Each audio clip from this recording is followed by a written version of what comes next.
আপনারা কিভাবে একাডেমিক পড়ালেখা কন্টিনিউ করেন আর আপনারা কিভাবে আপনাদের একাডেমিক এক্সেলেন্সি ধরে রাখেন? দেখুন, একাডেমিক এক্সেলেন্সির জন্য আমার কাছে পার্সোনাল যেটা মনে হয়, আমি যদি আমার টোটাল এখন পর্যন্ত স্টুডেন্ট লাইফ এবং বাংলাদেশের টোটাল যে এডুকেশন সিস্টেম এটাকে অবজার্ভ করে যে ধারণা আমার মধ্যে জন্ম নিয়েছে, বাংলাদেশ সবচেয়ে সহজ কাজ হচ্ছে একটা ভালো রেজাল্ট করা। আপনি এ প্লাস পাবেন, খুবই সিম্পল। আপনি ডিপার্টমেন্টের সবচেয়ে ভালো রেজাল্ট করবেন, সবচেয়ে সিম্পল কাজ। কেন? কারণ হচ্ছে এখানে একটা সার্টিফিকেট ওরিয়েন্টেড অথবা একটা রেজাল্ট ওরিয়েন্টেড ডিজাইন দিয়ে এডুকেশনটাকে সাজানো হয়েছে। এক্ষেত্রে আপনার খুব বেশি ক্রিটিক্যাল অ্যানালিটিক্যাল নলেজ না থাকলেও আপনি যদি খুব ভালো মুখস্থ করতে পারেন, আপনি যদি খুব ভালোভাবে জিনিসটাকে আয়ত্ত করতে পারেন, তাহলে ভালো রেজাল্ট করা যায়।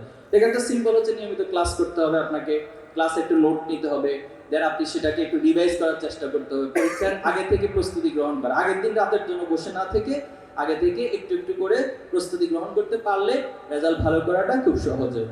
তা আমাদের ক্ষেত্রে যেটা আমরা করি, আমাদের সাদিক ক্যাম্প এটা বলেছে যে আমরা একটা রিপোর্ট মেনটেন করি। প্রত্যেক দিনে আমাদেরকে কোরআন, হাদিস, সাহিত্য এবং সেখানে লিখে থাকে আপনি ক্লাসে আজকে উপস্থিত হয়েছেন কিনা, এবং মাস শেষে আমাকে হিসাব করা হয় আপনার কতটা ক্লাস ছিল, কতটিতে আপনি উপস্থিত হয়েছেন। যদি কোনো কারণে উপস্থিতি একটু কম হয়, সেখানে প্রশ্ন ভানে জর্জরিত করে দেওয়া হয়। এরপরে আপনি পড়াশোনা করার কথা ছিল মাসে প্রতিদিন 5 ঘন্টা গড়ে, কিন্তু আপনি পড়াশোনা করেছেন 2 ঘন্টা। এটা আমাদের ইন্টারনাল যে প্রোগ্রামগুলো হয় সেখানে কোশ্চেন করা হয়, এবং পরবর্তী দিনে যদি কোনো কারণে আগের মাসে গ্যাপ হয়, ওনাকে এটা ওয়াদা দিতে হয় যে পরের মাসে আমি অবশ্যই আমার এই পড়াশোনাটা সঠিকভাবে করব। এভাবে করে একজন শিক্ষার্থীর হলিস্টিক জায়গা থেকে তার যে একাডেমিক জায়গা, তার যে মোরাল জায়গা, যা কিছু প্রয়োজন গড়ে তোলার জন্য সবকিছু মেকানিজমের মধ্যে দিয়ে মূলত এটা করে। এই জন্য আমাদের অনেক কিছু ইচ্ছে না থাকলেও পরিবেশের মধ্যে থাকার কারণে আমাদের জন্য বিষয়গুলো সহজ হয়ে যায়। তা আশা করি আপনাদের জন্য সহজ হবে ইনশাআল্লাহ। পর্দাশীল বোনদের নানাভাবে হেনস্থার শিকার হতে হয় শুধুমাত্র ইসলাম ও পর্দাকে নিজেদের মাঝে ধারণ করার জন্য। আমার প্রশ্ন হচ্ছে, আপনারা কি পর্দাশীল বোনদের জন্য কোনো উদ্যোগ নেবেন? দেখুন, এটা আমাদের জন্য দুর্ভাগ্য যে বাংলাদেশ মুসলিম মেজরিটি হওয়ার পরেও এখানে ইসলাম ফোবিয়ার বেশ কিছু চর্চা রয়েছে, এবং ওয়ার্ল্ড যে একটা তাদের প্রজেক্ট ইসলামোফোবিয়ার মধ্য দিয়ে এই জিনিসগুলো কিছু কিছু বাংলাদেশে এসে পৌঁছেছে, এবং সেটা বিগত সময় আমরা চর্চাগুলো সবচেয়ে বেশি দেখেছি।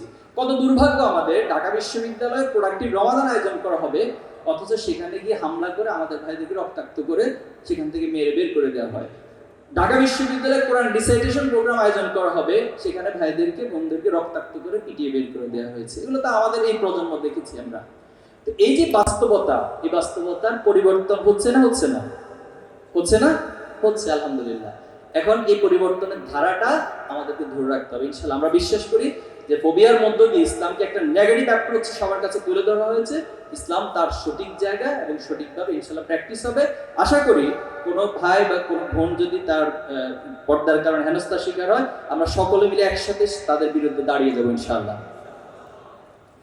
বাংলা ইসলামী ছাত্র শিবির এটা চলে এসেছে, আপনারা রাষ্ট্রীয় নির্বাচনে অংশগ্রহণ করেন না কেন? আচ্ছা, আমরা তো একটা ছাত্র সংগঠন, এবং ছাত্র সংগঠনের কাজ যদি হয় রাষ্ট্রীয় নির্বাচনে অংশগ্রহণ করা, তাহলে তার মৌলিকত্ব থাকবে না। যার জন্য যেটা কাজ, আপনি ক্লাস 5-এ যখন পড়েন আপনার একটা বাউন্ডারি থাকে, একটা লিমিটেশন থাকে। আপনি যখন ইন্টারমিডিয়েটে যাবেন তখন আপনার ভিতরে এক ধরনের কোয়ালিটিগুলো তৈরি হবে। আপনি যখন অনার্সে যাবেন, মাস্টার্স যাবেন, এভাবে ধাপে ধাপে ধাপে ধাপে হচ্ছে আপনাকে যেতে হবে। এই জন্য ছাত্র সংগঠন মানে সেখানে ছাত্রদের মধ্যে সেটা বদ্ধ থাকবে। তা আলহামদুলিল্লাহ আমরা যেখানে সুযোগ রয়েছে, বিশেষ করে বিশ্ববিদ্যালয়গুলোতে ছাত্র সংসদ হচ্ছে, সেখানে আমরা অংশগ্রহণ করছি, সেখানে আমরা ভালো করছি। তবে যারা ছাত্র সংগঠন থেকে বিদায় নেবে বা ছাত্র জীবন শেষ হবে, তখন আমাদের যে কোনো ভাই যে কোনো জায়গা থেকে নির্বাচন করার সুযোগ থাকে। একজন নতুন শিক্ষার্থী হিসেবে কোন অভ্যাসগুলো গড়ে তোলা উচিত? আচ্ছা, বিশ্ববিদ্যালয়ের নতুন শিক্ষার্থী হিসেবে অভ্যাসের মধ্যে, যেমন আমি যদি বলি, সকালবেলা আপনি ঘুম থেকে আগে উঠবেন, আগে উঠে ফজরের নামাজ পড়বেন, এরপরে হচ্ছে আপনি একটু হাঁটাহাঁটি করবেন, কোরআন তেলাওয়াত করবেন, এরপরে আপনার যদি ক্লাসের বিষয় থাকে ক্লাসে পড়াশোনা অধ্যয়ন করবেন, ক্লাসের জন্য প্রস্তুতি গ্রহণ করবেন, ক্লাসে যাবেন, এরপরে বিকালবেলা এসে খাওয়া দাওয়া করে হয়তো একটু রেস্ট নেবেন, এরপরে সন্ধ্যাবেলা আবার পড়াশোনা করবেন। এভাবে করে আপনার মৌলিক যে বিষয়গুলো, এক্ষেত্রে সবচেয়ে বেশি প্রায়োরিটি দিবেন হচ্ছে early to bed, early to rise. তাহলে দেখা যাবে আপনার ভিতরে অনেক কিছু, আপনার জন্য লাইফটা কমফোর্টেবল হবে এবং লাইফটাকে খুব এনজয় করতে পারবেন, এবং সব কিছুর মধ্যে বারাকা খুঁজে পাবেন। আল্লাহ রাসূলুল্লাহ সাল্লাল্লাহু আলাইহি ওয়াসাল্লামের লাইফ স্টাইল একটু পড়বেন। আল্লাহ রাসূল 24 আওয়ার্স একটা বই আছে, সিরাত গ্রন্থ আছে, অথবা আল্লাহ রাসূলুল্লাহ সাল্লাল্লাহু আলাইহি ওয়াসাল্লাম সারাটা দিন কিভাবে কাটাতেন, এই স্টাডিটা একটু পড়ে সে আলোকে যদি আপনি গড়তে পারেন, আমি মনে করি আপনার মধ্যে এই কোয়ালিটির মধ্যে সবচেয়ে ভালো গুণগুলো তৈরি হবে ইনশাআল্লাহ। শিবির কি তাদের বইয়ের দ্বারা মানুষের ব্রেন ওয়াশ করে? এটা কি সত্য? আচ্ছা দেখুন, ব্রেন ওয়াশটা যে কোনো ওয়াশের ক্ষেত্রে দুইটা মিনিং থাকে, একটা পজিটিভ মিনিং, একটা হলো নেগেটিভ মিনিং। এখন ব্রেন যদি সত্যিকার অর্থে ময়লা আবর্জনা যুক্ত থাকে, আগে তারপর সেটাকে যদি আপনি ধুয়ে মুছে পরিষ্কার পরিচ্ছন্ন করতে পারেন, তাহলে তো এটা তো পজিটিভিটি।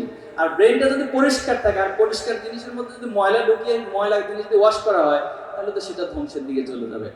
আল্লাহ রাসূলুল্লাহ সাল্লামকে আল্লাহ তাআলা দুনিয়াতে পাঠানোর ক্ষেত্রে সবচেয়ে বড় একটা উদ্দেশ্য ছিল এই যে ওয়াশ করা, ওয়াশ। এটা কেমন? সূরা কোরআনে যেটা বলেছেন যে কামা আরসালনা ফীকুম রাসূলাম মিনকুম ইয়াতলু আলাইকুম আয়াতিনা ওয়া ইউযাক্কিকুম, আপনি তাদেরকে পরিশুদ্ধ করবেন। অর্থাৎ এই জাহিলিয়াত সম্পূর্ণ মানুষগুলোর মধ্যে বিভিন্ন চিন্তা তাদের মধ্যে এসে জড়ো হয়। একটা হাদিস আছে যে প্রত্যেক বনি আদমকে আল্লাহ তাআলা দ্বীন ফিতরাতের উপর জন্মগ্রহণ করান। তার মধ্যে সব সময় সিস্টেমটা হচ্ছে ভালো বিষয়গুলোর প্রতি সে ঝুঁকে পড়বে, অর্থাৎ ভালো দিকে সে সবসময় ঝোঁক প্রবণতা থাকবে। আমরা যদি চিন্তা করি যে আমাদের যখন নিচের কোন নিকট আত্মীয় অথবা আমাদের ভাই বোনদের মধ্যে থেকে অথবা পরিবারের মধ্যে যখন একজন নতুন সন্তান ভূমিষ্ঠ হয়, দেখবেন তার চেহারার মধ্যে কি একটা নির্মলতা থাকে, তার মধ্যে কোনো পাপ এই চেহারার মধ্যে কখনো আপনি খুঁজে পাবেন না। কিন্তু দেখেন এই মানুষগুলোই একটা পর্যায়ে গিয়ে সমাজের সবচেয়ে দুর্দর্শ হয়, সবচেয়ে খারাপ হয়। আজকে যদি বলা হয় পৃথিবীর সবচেয়ে বড় সন্ত্রাসীকে, তাহলে সেও তো যেদিন জন্মগ্রহণ করেছে নিষ্পাপ হয়ে জন্মগ্রহণ করেছিল, কিন্তু কোন প্রক্রিয়া তাকে আজকে সবচেয়ে বড় সন্ত্রাসী হিসেবে বানালো? আমাদের যিনি শেখ হাসিনা, খুনি হাসিনা, চিনেন তো আপনারা?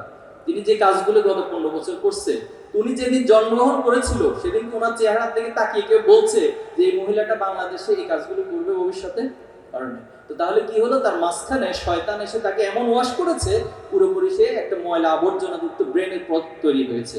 আর ছাত্র শিবিরের কাজ হচ্ছে আল্লাহ রাসূলুল্লাহ সাল্লাম যে কাজটা করেছে, ওয়াইযাক্কিকুম, আপনি তাদেরকে পরিশুদ্ধ করবেন।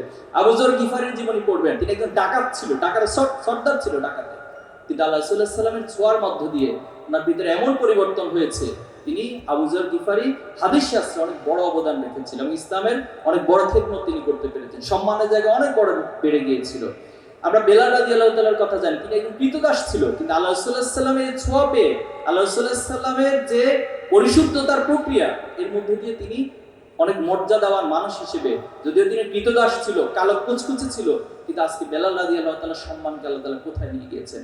এজন্য আমাদের এই ব্রেন ওয়াশ তথাকথিত যে সমাজে নেগেটিভ ব্রেন ওয়াশ, সেটা না, বরং আমরা চাই আমাদের এই পরিশুদ্ধতার মধ্য দিয়ে একজন ভালো মানুষ হিসেবে সবাই নিজেকে তৈরি করবে।